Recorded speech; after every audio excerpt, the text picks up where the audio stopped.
Hello students, मैं नरेंद्र कुमार और आप सभी का स्वागत है हैश अध्ययन एसएससी मंत्रा में। स्टूडेंट्स, जैसे कि मैंने प्रीवियस क्लास में आपको चैप्टर 5 यानी क्लास 10 की बात कर रहा हूँ मैं। क्लास 10th में चैप्टर 5 यानी कि एपी अर्थमेटिक प्रोग्रेशन, हिंदी में बोले तो समांतर श्रेणी मैंने आपको सिखाया था प्रीवियस क्लास में कि कैसे हम डी निकालते हैं, कैसे हम ए निकालते हैं। साथ ही साथ मैंने आपको सिखाया था कि ए एन कैसे निकालते हैं।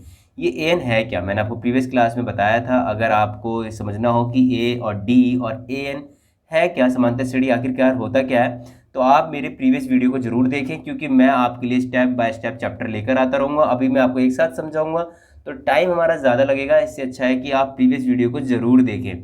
तो चलिए हम स्टार्ट करते हैं। मैं एक्सरसाइज 5.2 के कुछ क्वेश्चंस करवा दूँ मैं आपको, ताकि आपका जो बेसिक चीज़ें तो मैंने आपको क्लियर करवाई थी। अब मैं आज आपको 5.2 से रिलेटेड यानी कि कुछ सम्स मैं आपको करवाऊंगा। तो इसमें हमारे पास जो पहला क्वेश्चन हमारे पास है, मैं आपको नोट करवा देता हूँ।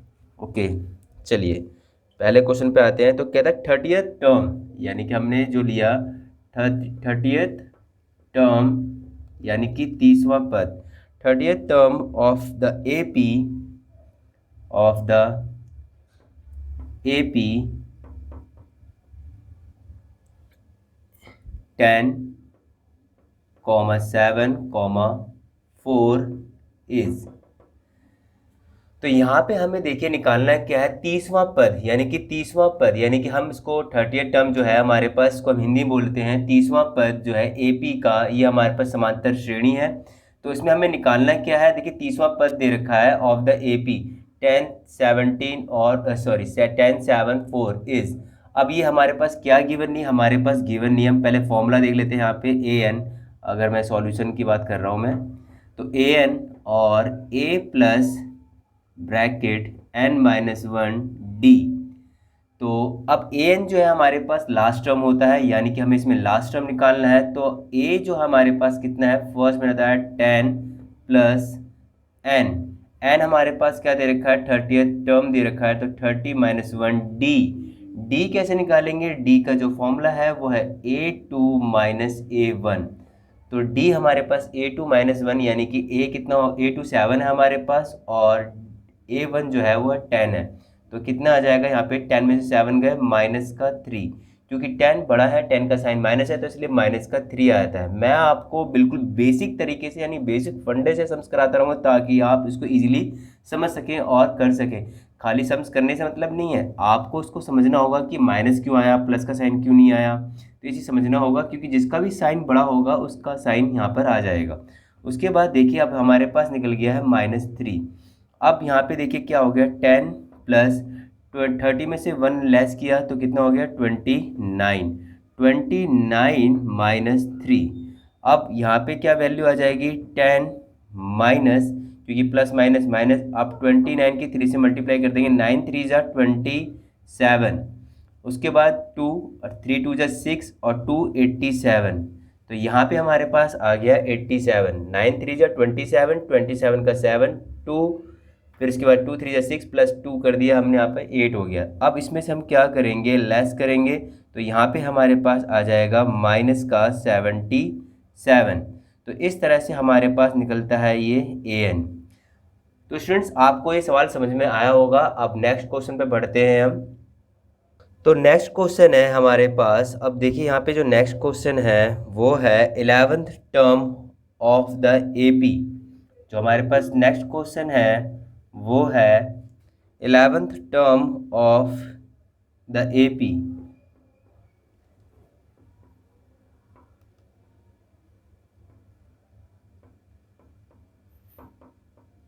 AP AP -3, -1/2, 2 is. तो देखिए इसको हम कैसे निकालेंगे, सेम फॉर्मूला है हमारे पास, बट यहाँ पे बटे में लिखा हुआ था, बाय में लिखा हुआ था, इसलिए मैं सम्स को भी करवा देता हूँ। तो हम इसका सॉल्यूशन जो लेंगे, देखिए सॉल्यूशन जो हमारा फॉर्मूला जो है सेम लगेगा, a प्लस n-1 डी, यानी कि ए एन, यहाँ पे मैंने लिखा नहीं है, ए एन इक्वल्स टू। अब ए एन हमें इसमें निकालना है, तो हमने यहाँ पे लिया ए एन और ए की जो वैल्यू है हमारे पास क्या है -3 जी। फिर उसके बाद हमने लिखा प्लस, और यहाँ पे हम देखिए स्टूडेंट्स, यहाँ पे हमें फॉर्मूले के अकॉर्डिंग चलना है, जैसे जैसे वैल्यू लिखी हुई है वैसे वैसे हमें वैल्यू पुट करना है बस, और उसके बाद ईजिली हमें सॉल्व करना है। तो यहाँ पे देखिए हमारे पास n जो है गिवन हुआ है, तो यहाँ पे 11 - 1 और d निकालना है। d अभी जस्ट मैंने आपको करवाया, d हम यहाँ पे साइड में निकाल लेते हैं, a2 - a1। तो d देखिए आप a2 हमारे पास क्या है 1/2 माइनस माइनस प्लस, क्योंकि माइनस का साइन यहाँ पे है, और a1 जो है हमारे पास क्या है माइनस है। तो हम यहाँ पे ले लेंगे 3, और ये क्या हो जाएगा, इसका हम एलसीएम लें, या तो डायरेक्ट हम कर सकते हैं 2 × 3 = 6, और 6 में से 1 गए 5, तो यहाँ पे हमारे पास आ जाएगा 5/2। अब 2 × 3 = 6 किया, तो 6 यहाँ पे का साइन जो है प्लस का है, इसलिए हमने यहाँ प्लस का लिया 5/2। तो डी निकल के आ गया हमारे पास यहाँ पर 5/2। अब इसको हमें क्या करना है, देखिए -3 प्लस, अब 11 में से 1 गए 10, तो यहाँ पे हमने लिखा 10 × और ये 5/2, 2 × 5 = 10, 5 × 5 = 25, तो यहाँ पे लिखा हमने -3 और प्लस का 25। तो 25 में से 3 गए, तो यहाँ पे हमारे पास आ गया 22। तो ये हमारे पास इस तरह से आंसर निकल जाता है। तो स्टूडेंट्स, मुझे लगता है कि आपको वीडियो ज़रूर अच्छी लग रही होगी। अगर आपको वीडियो अच्छी लग रही हो तो प्लीज़ इसे लाइक ज़रूर कीजिएगा, शेयर कीजिएगा, और कोई भी डाउट होता है तो कमेंट बॉक्स में जाकर आप हमें कमेंट कर सकते हैं। साथ ही साथ जिन्होंने सब्सक्राइब नहीं किया है वो सब्सक्राइब जरूर कर लें, और बेल आइकन पर जरूर क्लिक करें, ताकि हमारी जो भी न्यू वीडियो की नोटिफिकेशन है वो आपको मिलती रहेगी। मैं 9th क्लास और 10th क्लास के सम इसी तरह से लेकर आता रहूँगा और आपको समझाता रहूँगा, वो भी बेसिक मेथड, बेसिक तरीके से। चलिए अब नेक्स्ट सम्स पे आते हैं हम। नेक्स्ट क्वेश्चन है हमारे पास क्वेश्चन नंबर 3। तो मैं ऐसा करता हूँ कि 2 पार्ट में करता हूँ, क्योंकि बहुत ज़्यादा टाइम लग जाता है। तो हमने यहाँ पे क्वेश्चन नंबर 3 लिया। क्वेश्चन नंबर 3 में देखिए क्या रह रहा है, which term of the AP, यहाँ पे लिखा हमने which term of the AP,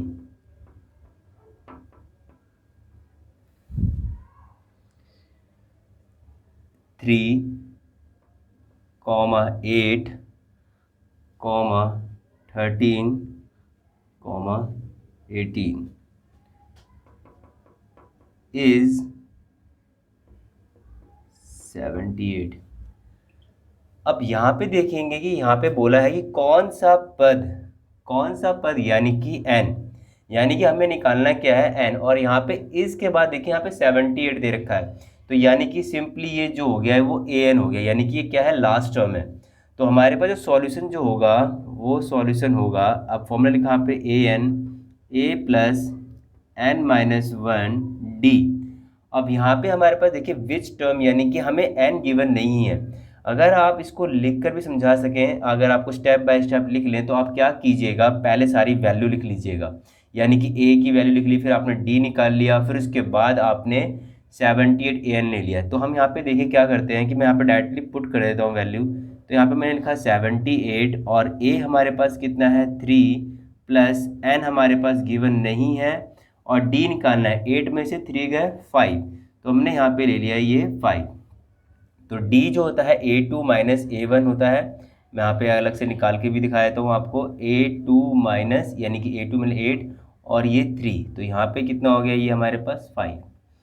अब देखिए 78 प्लस का 3 दे रहा कि माइनस का 3 हो जाएगा, और 5 की मल्टीप्लाई इन दोनों से होगी, यानी कि 5 की मल्टीप्लाई n से हुई, तो क्या हो गया ये 5n और -5। 78 में से 3 लेस किए हमने, तो यहाँ पे हो गया हमारे पास 75। अब उसके सॉरी, हाँ ठीक है, माइनस का 5 इधर आके क्या हो जाएगा, ये प्लस का 5, और उसके बाद ये लिखा हमने 5n।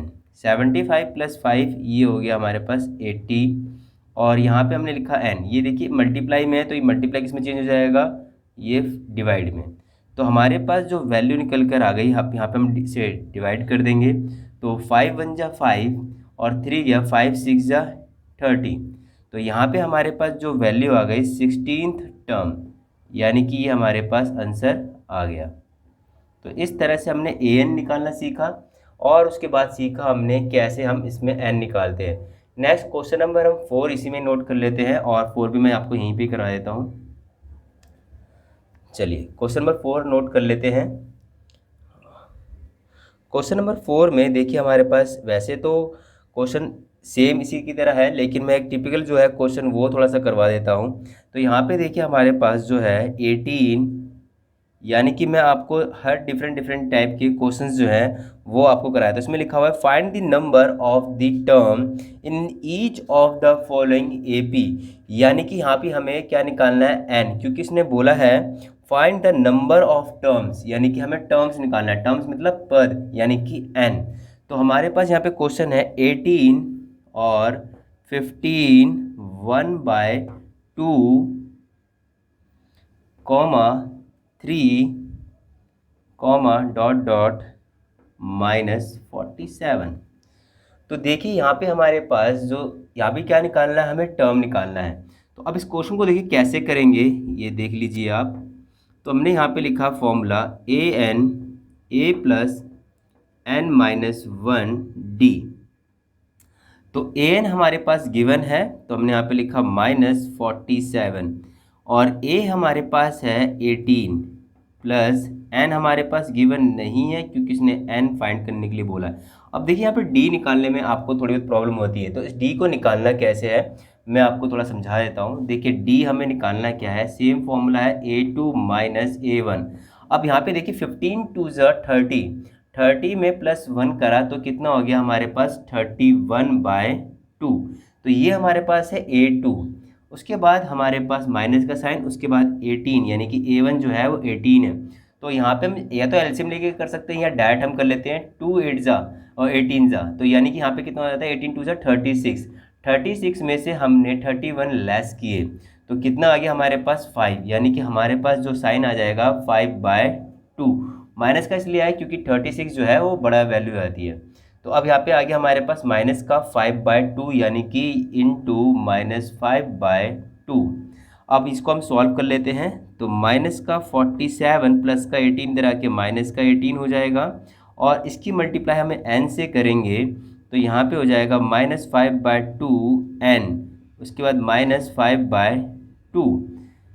माइनस माइनस प्लस होता है, तो अब इसको हम प्लस कर लेंगे 8 और 7, यानी कि कितना हुआ हमारे पास 15, 15 का 5 415 और 65। साइन किसका आएगा, माइनस का। उसके बाद हमने क्या करा, माइनस का साइन इधर आके क्या हो गया प्लस का 5/2। अब 5/2 हो गया है, और इसके बाद हमारे पास यहाँ बचा 5/2n जी। अब यहाँ पे भी सेम वही प्रोसीजर, 2 की मल्टीप्लाई किससे कर देंगे 65 से। तो क्या हो गया 5 2 जा 10 और 6 2 जा 12 130। तो 130 किसका साइन रहेगा, माइनस का, उसके बाद प्लस का 5, और ये आ गया हमारे पास 2। उसके बाद यहाँ पे लिखा हमने 5/2 और n। यहाँ पे हम क्या कर सकते हैं, देखिए 2 से 2 यहाँ पे हमारे पास ये वैल्यू जो है वो कट हो जाएगी। चाहे आप इसको रेसिप्रोकल करो फिर भी ये वैसे भी मल्टीप्लाई में तो डिवाइड होगा ही होगा, तो हमने सीधे सीधे डायरेक्टली हम यहाँ पे कट कर लेते हैं। और यहाँ पे देखिए माइनस प्लस -130 में से 5 लेस करें तो हमारे पास कितना आ गया 125। साइन किसका रहेगा, माइनस का। और या तो आप ऐसे कर सकते हैं, ओके मल्टीप्लाई में है यहाँ पे ये किसका, डिवाइड का आ जाएगा, और माइनस माइनस लेस करें, हमने कट करा हमने और 5 से डिवाइड कर दिया, 5 2 जा 10 और 2 यहाँ पे हो गया तो कितना हो गया 5 5 जा 25। यानी कि हमारे पास जो n आ गया, n की वैल्यू जो निकल कर आई वो आई 25th टर्म। तो इस तरह से हमारे पास जो है ये आंसर निकल जाता है। तो स्टूडेंट्स आशा करता हूँ कि आपको ये सम जो है समझ में आ रहे होंगे। अगर आपको समझ में नहीं आ रहा है तो उसको रिपीट करके आप ज़रूर देखिएगा, क्योंकि ये समझ बड़े अच्छे तरीके से मैं समझा रहा हूँ और बड़े इजी मेथड से आपको करा रहा हूँ, ताकि आपके जो बेसिक चीज़ें हैं, जो बेसिक कंसेप्ट है, वो सारा का सारा क्लियर हो जाए। अगर आपको हमारी वीडियो अच्छी लग रही हो तो प्लीज़ इसे लाइक ज़रूर कीजिएगा, और जिन्होंने चैनल को अभी तक सब्सक्राइब नहीं किया वो चैनल को सब्सक्राइब ज़रूर कर लें। साथ ही साथ बेल आइकन पे ज़रूर क्लिक करें ताकि हमारी न्यू वीडियो की नोटिफिकेशन है वो आपको तुरंत तुरंत मिलती रहे। तो फिलहाल लूँगा मैं अलविदा। Okay bye bye dear students, मिलते हैं हम नेक्स्ट वीडियो में नेक्स्ट चैप्टर नेक्स्ट क्वेश्चन के साथ। Okay bye bye.